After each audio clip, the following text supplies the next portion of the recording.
Olá a todos, sejam todos muito bem-vindos. Meu nome é Adel e nós vamos dar continuidade ao nosso curso de resistência dos materiais. Nessa aula, nós vamos analisar a conexão tendo duas cantoneiras, ou seja, eu quero reduzir o esforço que atinge o meu parafuso. Dessa forma, eu terei um duplo cisalhamento, com isso melhorando a eficiência da minha conexão. Seja bem-vindo.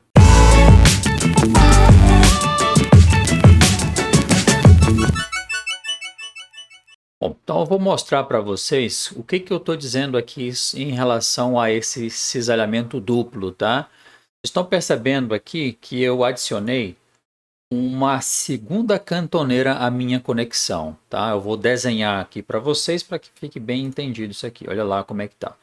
No exercício anterior, nós fizemos a análise usando uma cantoneira apenas, ou seja, essa conexão ela tinha apenas uma área de parafuso tentando resistir a essa força de tração. Quando eu adiciono uma segunda cantoneira, é como se eu tivesse um duplo cisalhamento, tá? Ou seja, é como se eu dobrasse a área sem alterar nenhum parâmetro quanto à resistência e à carga. Eu trago com isso eficiência para a minha conexão, reduzindo a tensão no parafuso, já que nós vimos que é a parte mais frágil dessa conexão, trazendo vantagens para o meu projeto. Bom, então aqui no Math, eu vou mostrar para vocês o que está acontecendo ali. Então eu tenho a minha conexão, mostrar em perfil que fica melhor. Eu tenho a cantoneira aqui, eu tenho uma cantoneira aqui e eu tenho uma chapa aqui nessa região, tá?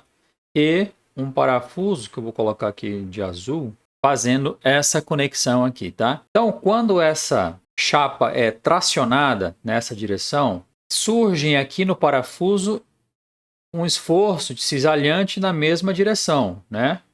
Desse lado e desse lado. Ora, ele é resistido pela cantoneira que traciona também que cisalha também o parafuso. Ou seja, eu tenho uma área de cisalhamento que é essa área de cisalhamento aqui, e eu tenho uma segunda área que é essa segunda área de cisalhamento, tá?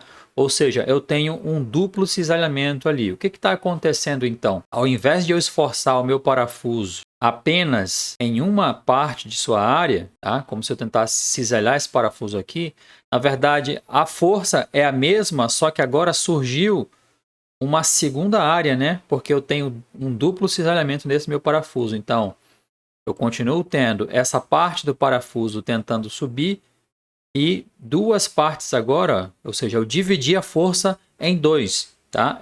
Que é o mesmo que eu multiplicar a área por 2, que é essa análise que nós vamos tentar fazer agora. Então, eu coloquei aqui no nosso roteiro, tá? A nossa aula 8, a formulação modificou aqui, ó. Então, a minha tensão de cisalhamento no parafuso, a força eu não alterei, porém, eu tenho uma dupla área, então eu estou multiplicando por 2 aqui, tá? Ó, 2 vezes a área do meu parafuso. Estou utilizando um parafuso de 20 milímetros. Não alterei nenhum parâmetro em relação ao aço do parafuso, ao aço da chapa e nem em relação à área do parafuso e da chapa. A gente pode estar até exagerando aqui, vamos ver ao final do exercício se a gente pode diminuir o diâmetro do parafuso, já que eu estou trazendo eficiência para minha conexão, ou se eu mantenho esses 20 milímetros aí mesmo. Então veja lá, ó, que a tensão que surge agora no parafuso, na chapa é a mesma, não alterei nada na chapa, porém eu fiquei com uma tensão de 159 MPa, sendo que o parafuso, a gente já sabe dos exercícios anteriores que ele resiste 300 MPa, ou seja, o simples fato de eu adicionar uma cantoneira trouxe muita eficiência para a minha conexão, para o meu projeto. Veja que não altera-se nada em relação às tensões máximas de tração e nem de cisalhamento, né? E o sistema, ó, está ok para a chapa e agora está ok para o parafuso. Enfim, né, nós conseguimos fazer o dimensionamento com essa aula. Então, a força máxima agora que eu poderia aplicar seria uma força de 188, sendo que a força que está agindo no sistema é uma força de 100 kN, então tá ok. A área ideal seria uma área de 166 milímetros quadrados. Eu achei, olha, um diâmetro ideal para essa conexão de 14,5. Como não existe um parafuso com esse diâmetro, o comercialmente seria adotado um diâmetro comercial de 16 milímetros. Vamos trazer esses dados então para o MD Solids e verificar se o que nós calculamos está de fato correto. Então veja, a espessura da chapa é 12 por 100, não mudei nada. O diâmetro do parafuso é um diâmetro de 20 milímetros.